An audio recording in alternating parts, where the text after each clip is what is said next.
Welcome, everyone, to another exciting edition of Words, Images, and Worlds. On this episode, I'm delighted to be talking with author, artist Dennis Calero. Dennis, thank you for joining. Well, thank you for having me. It's a real pleasure. Thank you. It's a pleasure to have you. I believe you're traveling, right? You are I in the am. United Kingdom at the moment. Yes, my wife and I are in London right now. Excited to celebrate Nice. Thanksgiving out here across the pond, and it's been very lovely. Lovely, lovely. Now, please tell me before we roam through the questions and talk about your work. You were visiting a J.R.R. Tolkien exhibit today, is this right? Yes, yes. In where he wrote Lord of the Rings, I Hmm. was very keen to have a look see. It was very nice. Nice, nice. I am also a Tolkien fan. I've used The Hobbit in English classes that I've done, so I love Oh, his work, The wonderful. Silmarillion. Yeah, yeah.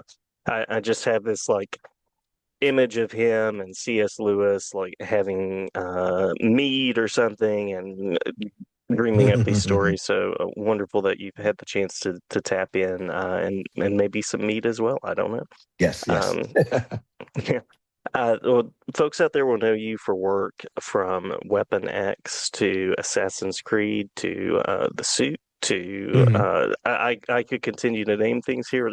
Masks, which is a great series of sort of a pulp anthology, as well as a number of adaptations. So you've been Yes. quite prolific. Curious about what led you to this world of creating and what draws you to a project. Well, it was mainly about trying to find a career in which I could draw and get paid to draw, Mm, which is nice. But I was always, I've always loved comics um, ever since I was very, very young, and I've always drawn and been drawn to stories and storytelling. So comics was just a natural fit. I actually went to school for architecture for quite a few years before I switched over into illustration and just realized I was just happier. And I was not going to be able to be happy being an architect. So comics was it, and I've been very fortunate. I've been doing this a long time, and I've been very fortunate. Very yeah. grateful for Yeah. the way things have turned out. Yeah, I'm certainly glad that you're creating. I love your adaptation of Casino Royale. You've Thank adapted you. Edgar Allan Poe. Yeah, and again, your work on masks really enjoyed that as well. Would have been again thinking about Tolkien and C.S. Lewis here and the collaborative nature of art and the medium. Would have been some of the strongest collaborative experiences that you've had. Well, the Casino was great because Van Jensen is a wonderful writer. He understood the material, and it was very much a simpatico working relationship from day one. I mean, I don't believe we had met when we began working on it, but within a conversation, within 20 minutes, it was obvious, I think, to both of us that we were simpatico in terms of working together and specifically on that project. Um, and I still hope at some point to work with him again on something. Speaking of prolific, he's very prolific.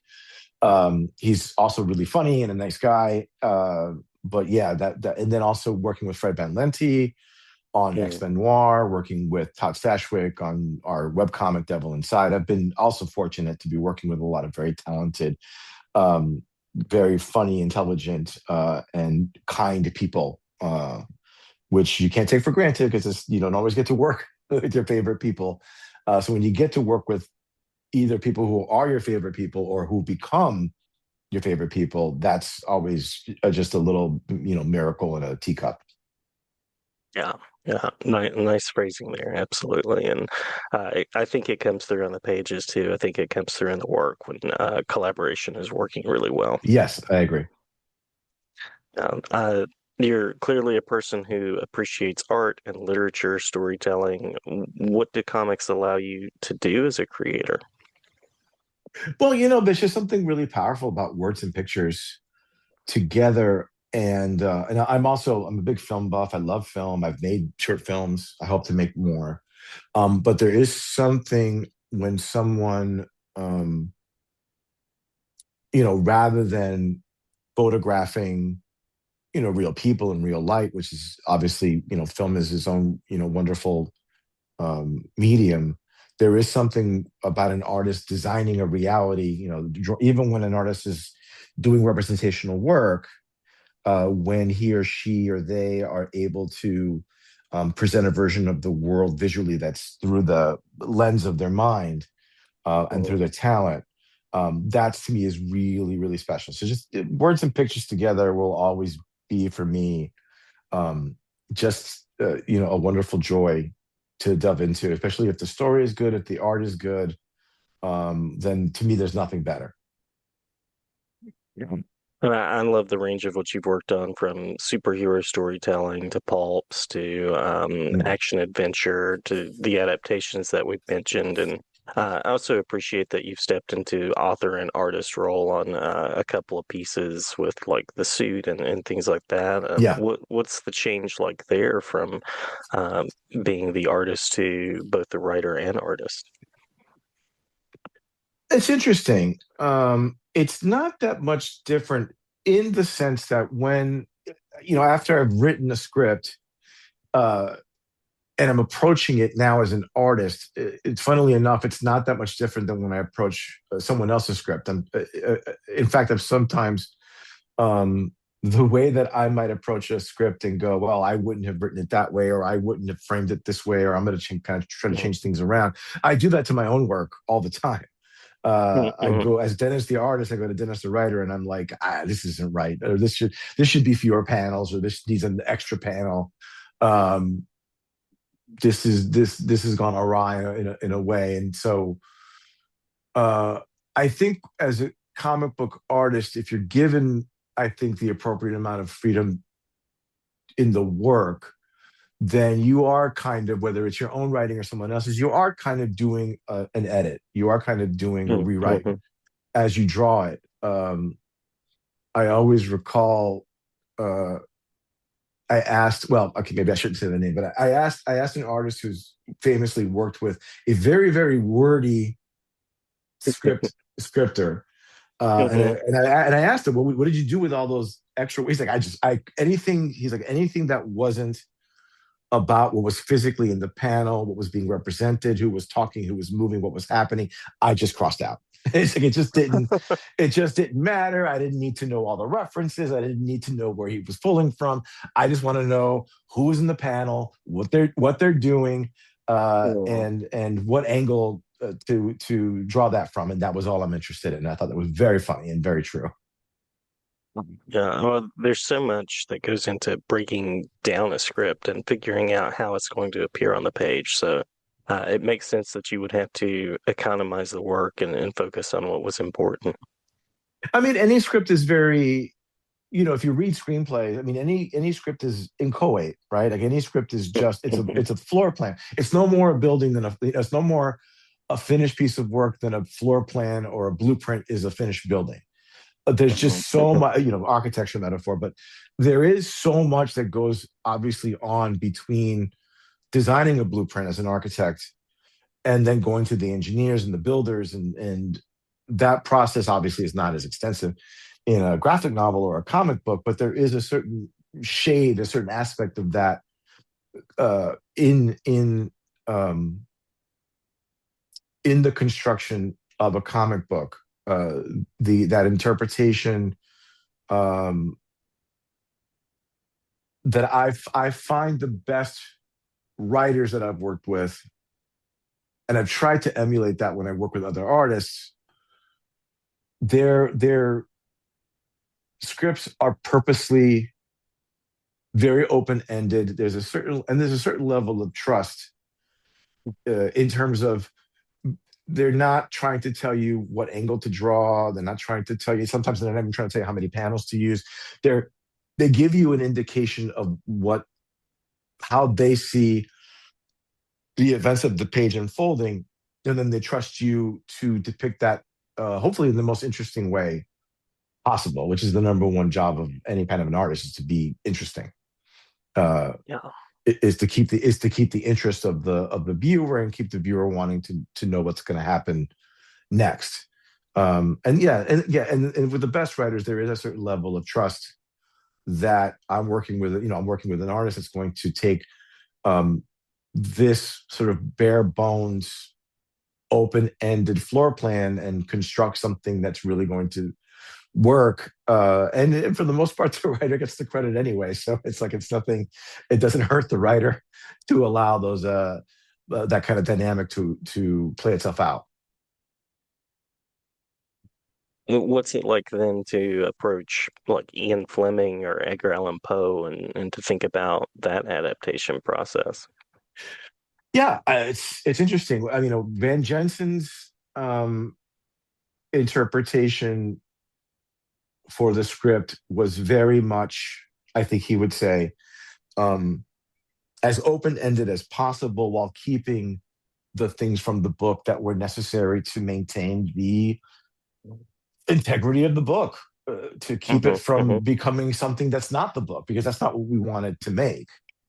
We also didn't want to make just the book with pictures, because Right, right. that would be a different thing. I mean, that would be fine. But an illustrated book is not the same as a comic book. It's not the same as a graphic novel. It's different. And we were in Fleming publishing did allow it understood that and allowed us the flexibility, to say, hey, we're making a comic book, and if it doesn't work as a comic book, then what's the point for it to be an alternative substandard version of a work that already exists? The Edgar Allan Poe Hmm. story, I tried to approach in the same way, with the idea that the art style, the approach, would be evocative of the language, if you will. Hmm. So Edgar Allan Poe's language is very specific and very has a certain timbre and a certain character, a certain intrinsic quality that I tried, and the other writers who adapted other books in that series, I believe, tried to uh, have represented in the text, but also represented in the art style. I like that book a lot. I like what I did with it.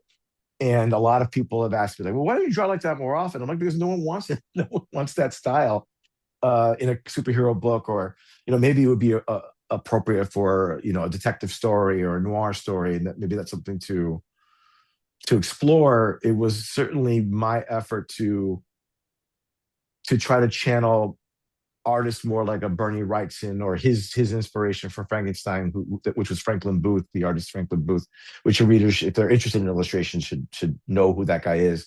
That's Hmm. sort of more linear, um, less about less, not completely not about form or volume, but less about volume and more about um, quality of line, and almost, I've used the term like lyricism of the line work, uh, the poetry of the line work, rather than just the fact that it's a drawing of an eye and it's supposed to represent an eye, and it is an eye, and that's the end of it. It's meant to be more than that, um, because Poe's language is never just about, it's never just a sentence about, well, the guy, he wore a hat. No, but it's more about, the type of hat and the angle that he wore it at, and what the lighting in the room was like when he was wearing the hat, if you will. More stuff Hmm. like that. Yeah, that's why I enjoyed that Cool, one. yeah. I enjoyed that one in particular. There is something that is just something unique about Edgar Allan Poe. Yeah, I can see how that would strike a certain way and lead you to a certain style.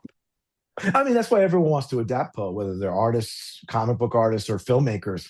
I mean, Poe is one of those, writers, like Mary Shelley, like Bram Stoker, who, I think every artist of every type, even musicians. I believe there was the Alan Parsons Project, I think, did a concept album based on Poe's work. That's going back a ways. Mm. But they also did one on about based on Asimov's work, which was also really interesting. But yeah, it's one of these guys that everyone wants to interpret. Like a friend of mine told me once, every comic book artist wants to do their version of Dune. It's just Mhm.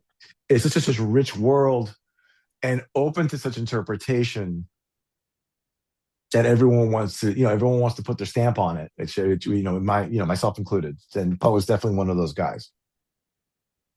Yeah. Anything that we missed as far as inspirations, anything in the creative process that you'd like to make sure to include before we get to the final question that I had? Sure. I mean, I could just say, growing up, I was always enamored with guys like Howard Chaykin, Mhm. Gene Colan, Gene Colan particularly, Al Williamson. I've always been attracted to as much as I love, I love, of course, as a kid, I loved John, I still do love John Byrne, Walt Simonson, Barry Windsor Smith, all those guys. There was something about, an Al Williamson Star Wars adaptation. It was like, it was very referenced and very like, Han looked like Han and Luke looked like Luke and the Falcon looked like the Falcon. But it was still something about the quality of Al Williams' lines and the way he approached things. His Blade Runner adaptation was a huge inspiration for me. Mhm. And then on the sort of along those same lines, but in the opposite direction, Bill Sienkiewicz's adaptation of Dune. I think for Oh me, yeah. that was the one that I looked at as, I don't know, 13 or 14, whatever, 12, whatever I was, and said, wait a minute, if comics can do this, then I can do comics. Like then there could be a place for me. Because I looked at what Byrne was doing, Barry Windsor Smith was doing. I'm like, well, I can't do that. And I don't necessarily have uh the interest in doing that kind of stuff. But Mhm. if this is something people want in comics and they're receptive, then yeah, there might be a place for me in this. I'm glad that you found the place that you can create and share. What is next for you, and where can we find out more? Um, my website is being revamped, denniscalero.com, and I've been working on a graphic novel for about 3 years now. That is something that is completely different than anything I've ever done. Which is one of the reasons why it's been a little bit slow going. I kind of feel like in the last 20 pages or so, I kind of like finally figured out what I'm doing after Mhm. after the last 60 pages or so. But I'm really excited to see what the reception is going to be. I can't say that it's a kid oriented graphic novel for Storm King, which has been my publishing home for a number of years now. I think almost 8 or 9 years at this point. Um, that I've done different kinds. I've done horror with them. I've done science fiction, and this is the first time I'm going to be doing something sort of youth, children oriented. And I hope that people really like it, and that I'll be able to talk about it soon. Yeah, yeah. Well, we're certainly glad to have you back here to talk about that. I love the John Carpenter Storm King world and Yeah, it's a all great that they're company, creating. And and she's great. yeah, I'll send you some pages for your own personal perusal that with would the be great. anticipation. Maybe early next year, maybe spring, we'll be able to discuss it in a more sort of open way. Well, it sounds great. Sounds great. May the conversation continue. Glad to have you back here anytime to talk about work and wishing you many safe travels as well. And if there's anything else that we missed, please do make sure and let me know.